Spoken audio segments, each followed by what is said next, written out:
A very wise evolutionary psychology professor says that every single human being has the capacity to kill. It is merely the more intellectualized ones that do not. Alex Station, the women's only team within the CIA that spearheaded the only pattern tracking and analysis of Al Qaeda, asks, how do you stop domestic terrorism when terrorism is a person? Like cults, domestic terrorist groups operate by preying on a person's need for belonging. Individuals who have joined cults say the groups initially gave them a sense of identity, community, and purpose, and a place to vent. Devin Arthur was recruited into a neo-Nazi organization and ISIS within the same year and believes his psychological vulnerabilities were exploited. He says these groups capitalized on turning me against my own family. That's what ISIS and the Nazis do. They are the epitome of evil. Roy Cohn has been said to be the epitome of evil by his generation, and for more information on Antifa, aka Antifa, just research Professor Mark Bray. Professor Timothy Snyder reported that Islamists and the Russians are also possible perpetrators of the next domestic terrorist attack. However, most of the domestic terror in the United States comes from the far right.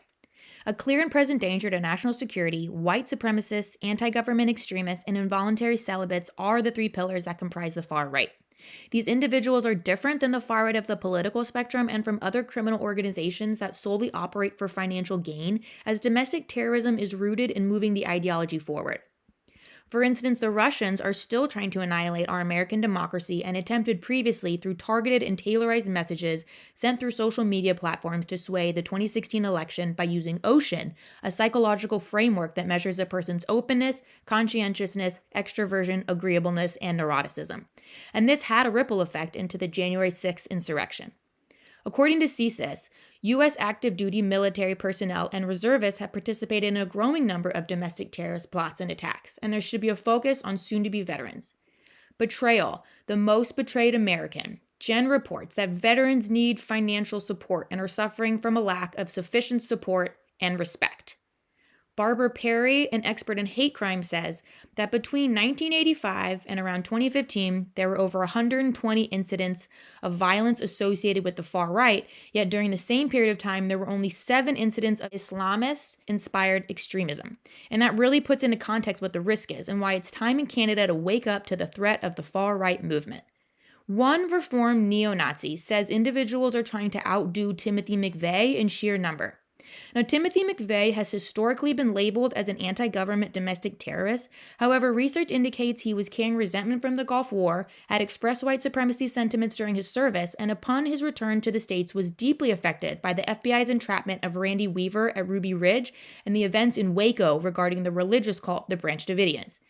Al-Qaeda was ranked first in number of fatalities due to the events of September 11th, and it's important to note that in response to this terrorist attack, ICE was actually created. ISIS was further developed in response to the destabilization of the Iraqi military, as the leader of ISIS, Zarqawi, was initially rejected by Osama bin Laden for being too extreme, yet later went on to become the representation of the groups as a whole.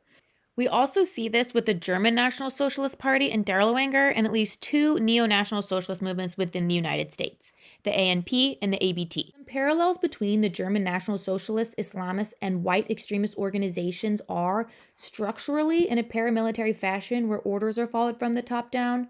They play the blame game, demonize the opposition, and push propaganda. There is a desire to present a curated image, although individuals operate from dilapidated headquarters. They use previous war tactics, individuals, and even similar youth recruitment techniques. They have an all-in suicide mentality approach to accomplishing their ideological goals, and historians note similar personalities and that terrorism can be a way to find a sense of significance and purpose for narcissists. According to the director of UCLA's Social Cognitive Neuroscience Lab, Matthew Lieberman, a human being's need for connection is even more basic than food and shelter and the primary motivation of a person's behavior. Additionally, an individual needs the belief that we can reach our desired outcomes. If we feel our goals are unachievable, people can suffer from a sense of self-defeat. Individuals in ideal worlds will try again to reach their desired goals. However, if there is truly the belief in the inability to reach these goals, individuals can become frustrated. And frustration is a highly motivating emotion that must be eliminated, or the individual will continue to feel badly about their perceived incompetencies. Additional motivational science establishes that psychopaths also have basic psychological needs to satisfy.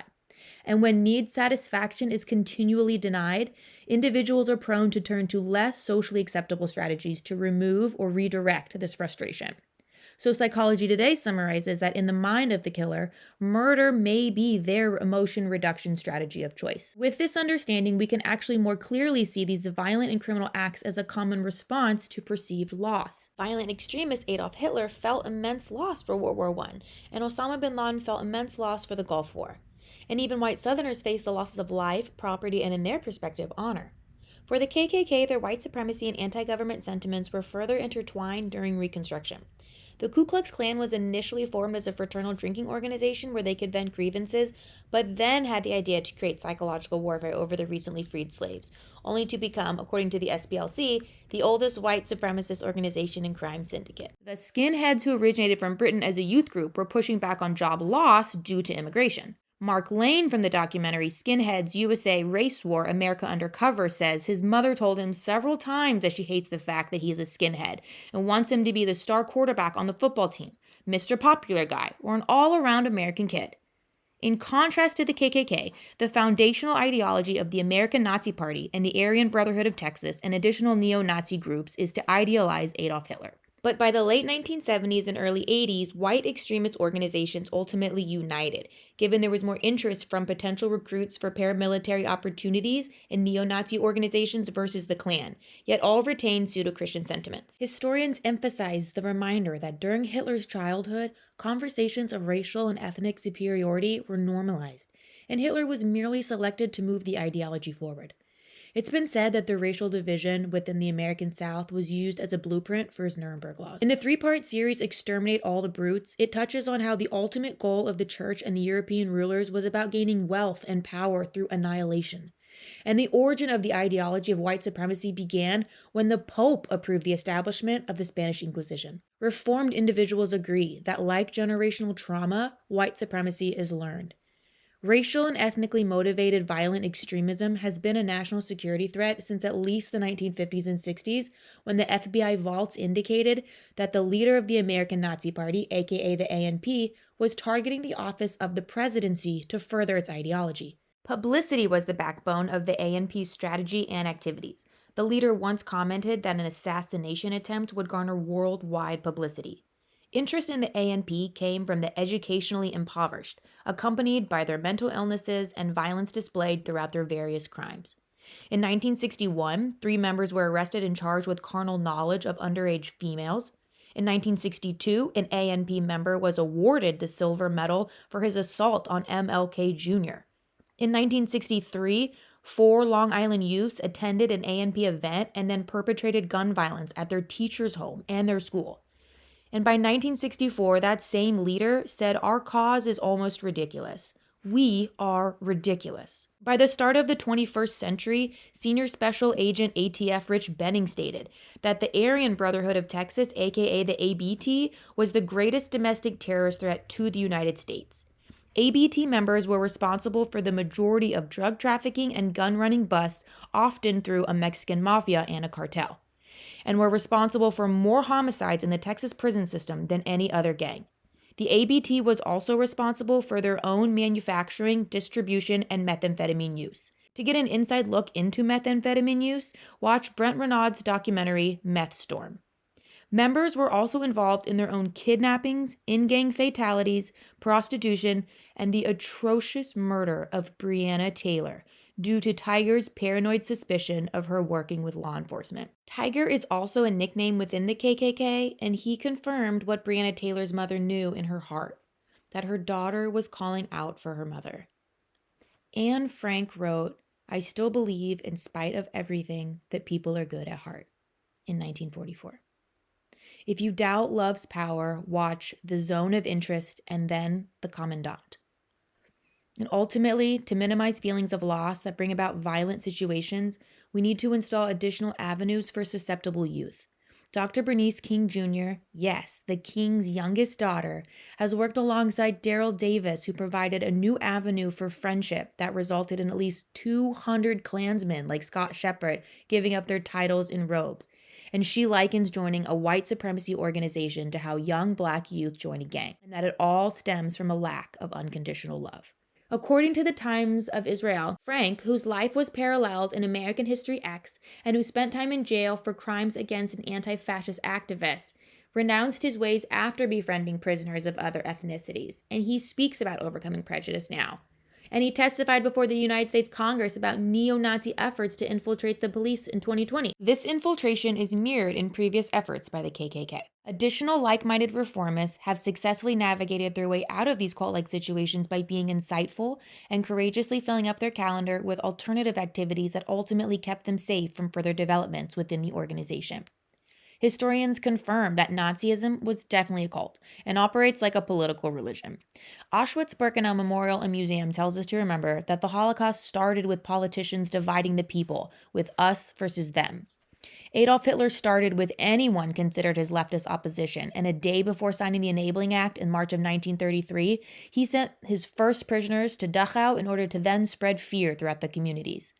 By all historical reports, Adolf Hitler was a psychopath, a narcissist, expressed suicidal ideation, and had maniacal fantasies as a child, and was an adult drug user of Eucadol, a mixture of cocaine and heroin, and his doctor recommended he avoid further intravenous measures. Hitler revered his doctor because of Morell's prescription of what now is commonly referred to as a probiotic, which cured Hitler's ongoing tummy aches. In addition to their own drug use, historians note that the National Socialist Party were reported to be trained, hardened criminals with the absence of compassionate pity.